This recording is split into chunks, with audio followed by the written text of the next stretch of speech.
Apakah kamu merasa ada yang memperhatikanmu saat kamu sendirian?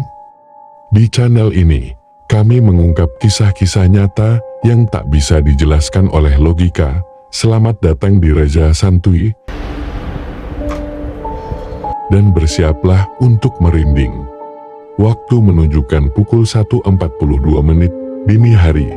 Hujan deras mengguyur atap rumah tua peninggalan nenek di Desa Karangjati. Lantai kayu di rumah itu sudah berderit setiap diinjak, dan dindingnya seakan menyerap suara apapun yang ada di dalam. Dinda, gadis 19 tahun yang baru pindah ke rumah itu karena kuliah online, sedang duduk di depan cermin besar peninggalan neneknya. Cermin itu tinggi hampir 2 meter dan berbingkai kayu ukir tua yang mulai berjamur. Cermin itu diletakkan di sudut kamar, menghadap langsung ke tempat tidur. Saat pertama kali masuk rumah, neneknya sempat berpesan kalau malam jangan terlalu sering menatap cermin itu. Kadang yang kau lihat bukan hanya dirimu sendiri. Dinda menganggap itu cuma omong kosong, tapi malam ini ia merasa seperti ada yang aneh. Saat sedang menyisir rambut, ia melihat pantulannya bergerak sedikit lebih lambat dari gerakannya sendiri. Awalnya ia pikir itu hanya ilusi atau efek lelah karena seharian belum tidur. Namun ketika ia berhenti menyisir rambut, pantulannya masih terus menyisir. 3 gerakan lagi, lalu berhenti. Dinda terdiam. Dinda langsung berdiri dan mundur. Lampu kamar tiba-tiba redup. Bayangan di dalam cermin menjadi lebih gelap, dan kini bukan hanya dirinya yang tampak. Ada sosok lain di belakang pantulannya, seorang perempuan tinggi, rambut panjang menutupi muka, berdiri diam, tidak bergerak. Dinda menoleh ke belakang, tidak ada siapa-siapa, tapi di dalam cermin, sosok itu masih berdiri, dan Dinda tahu pasti, itu bukan pantulan siapapun di kamar. Napasnya mulai tidak beraturan. Ia memberanikan diri mendekat ke cermin perlahan. Sosok di dalamnya tidak bergerak, tapi wajah pantulannya tiba-tiba berbisik. Meski tidak ada suara, mulutnya jelas bergerak. Jangan balik badan, dia sudah ada di belakangmu. Dinda membeku, ia tidak bisa bergerak.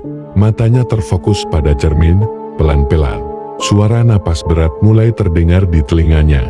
Meski ia sendiri tidak bernapas, napas berat, dekat sekali, hingga seolah ada yang berbisik dari belakang lehernya. Kamu sudah melihatku, sekarang kamu juga akan masuk ke dalam. Lampu kamar langsung mati, cermin bergetar pelan, dan ketika lampu menyala kembali beberapa detik kemudian, Dinda tidak lagi ada di dalam kamar, tapi dalam cermin. Ia berdiri, menatap keluar, memohon, namun kali ini di dunia nyata.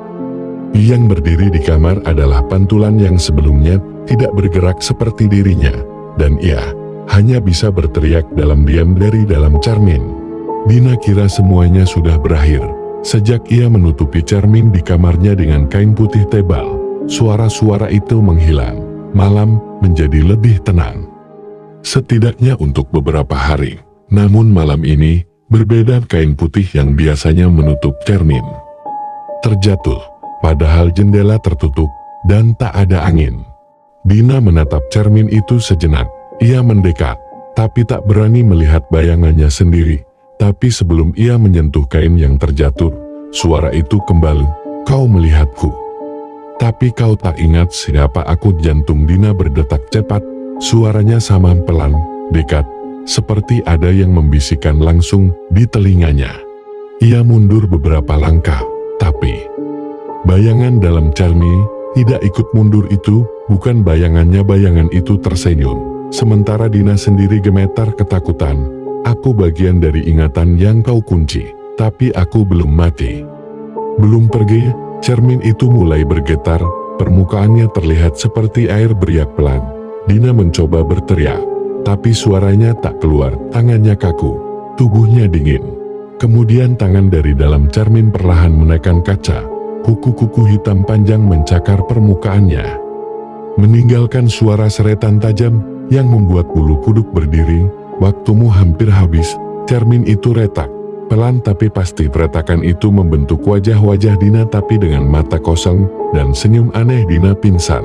Saat ia terbangun, kain putih sudah kembali menutup cermin, tapi di lantainya ada kepingan kaca kecil, seolah ada yang keluar dari dalam, dan di belakang telinganya ada bekas takaran kecil.